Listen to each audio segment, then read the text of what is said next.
I could try charging me $450 a month for a pool I couldn't access. Then I found the one document they hoped I'd never see when I bought my dream house last year, parked a mid-century modern tucked into a quiet cul-de-sac with mature oak trees, parked the realtor casually mentioned an HOA fee of $450 monthly. Steep, but the community had tennis courts, a clubhouse, and a resort-style pool that looked amazing in the brochure. 2 weeks after moving in, I decided to check out this pool I was paying for, armed with my closing documents and a beach towel. I headed to the community center. I am sorry, but your address isn't eligible for amenity access, the attendant said, scanning my paperwork. You're in Section 3, which is an associate membership only. What does that mean? I asked. It means you pay dues for community maintenance but can't use the facilities, she explained with practiced sympathy. I stood there, beach towel in hand, trying to process this information. So I am paying $450 a month for what exactly? Community standards enforcement, landscaping of common areas, and snow removal on main roads, she recited. That night, I reviewed my closing documents. Carter enough, there was an HOA disclosure but nothing about associate membership or limited access. I emailed the HOA manager, who responded with a vague explanation about historical agreements and grandfather properties at the next HOA meeting. I raised my hand during open forum. I'd like to understand why Section 3 pays full dues without full benefits, I said. The board president, a retired attorney named Richard, peered at me over his glasses. Section 3 properties were given the option to join the HOA in 1986 when it formed. Previous owners of your home opted in. May I see that opt-in agreement? I asked. Richard shifted uncomfortably. We'll have to locate those records. They're quite old. 3 months passed. 4 emails went unanswered. At the next meeting, I asked again. We're still searching the archives, Richard said dismissively. I decided to do my own research. I took a day off work and went to the county recorder's office. 6 hours and hundreds of documents. Later, I found something interesting. Parrot, the original subdivision plat from 1973 showed no deed restrictions for my section. More importantly, I found no amendment adding my property to the HOA. I hired a real estate attorney who specialized in HOA disputes based on my research, she explained after reviewing my findings.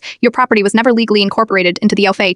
Here is no record of any opt-in agreement, no deed restriction, and no covenant running with the land. We sent a formal letter requesting proof of membership or acknowledgement that my property wasn't subject to HOA jurisdiction. Their response came from their attorney, a convoluted 5-page letter citing equitable servitude and implied consent, but notably lacking any actual documentation showing my property was part of the HOA. My attorney filed a quiet title action with the court. 3 weeks later, the HOA's attorney requested a meeting. We reviewed our records extensively, he admitted in a conference room that probably cost $450 an hour. We cannot locate any documentation showing your property was ever formally incorporated into the association. The settlement was straightforward. I wasn't a member, had never been a member, and was entitled to a refund of all dues paid since my purchase paid her $5,400. I thought that was the end of it until last month, when a new bill arrived in my mailbox. HOA for dues, $450. I called the management company immediately. Oh, that's just our automated system, the representative explained. I am sure it's a mistake. If another bill arrives, I said calmly, or if any attempt is made to place a lien on my property, my attorney will file for harassment and seek treble damages. The representative stammered an apology. Yesterday, I installed a small hot tub in my backyard, pane, something expressly forbidden by HOA rules. As I soaked in the bubbling water, my neighbor peered over the fence. The HOA won't like that, she warned. I smiled and handed her a copy of my settlement agreement. Would you like to come over for a soak sometime? The water's perfect. Sometimes the most valuable home improvement isn't a renovation. It's knowing exactly what you legally own.